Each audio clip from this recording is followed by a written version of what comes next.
Dilaporkan Irak melancarkan serangan terkuatnya ke posisi Amerika Serikat pada Sabtu 20 Januari. Adapun puluhan rudal besar Irak menghantam pangkalan militer Amerika Serikat Ain al-Asad di wilayah Anbar sebelah barat Irak. Dilaporkan Irak melakukan serangan terkuatnya ke posisi Amerika Serikat pada Sabtu 20 Januari. Adapun puluhan rudal besar Irak menghantam pangkalan militer Amerika Serikat Ain al-Asad di wilayah Anbar di sebelah barat Irak. Alhasil, Amerika Serikat mengalami kerugian besar dan sejumlah tentara Amerika Serikat dilaporkan tewas menggenaskan.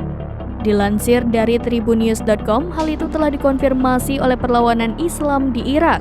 Irak mengklaim serangan tersebut merupakan serangan terbesar terhadap pasukan pendudukan sejak eskalasi serangan dimulai.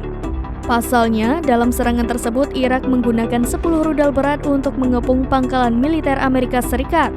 Selain itu, Irak juga menggunakan 17-40 rudal dan peluru ke perkemahan militer Amerika Serikat. Sumber militer Amerika Serikat menyebutkan sejumlah tentara menjadi korban dalam serangan tersebut. Sebelum serangan ini, milisi perlawanan Irak juga mengumumkan bahwa mereka telah menembak jatuh drone MQ-9 milik Amerika Serikat. Yang mana drone tersebut menjadi salah satu kebanggaan Amerika Serikat dan digadang-gadang sebagai drone mematikan.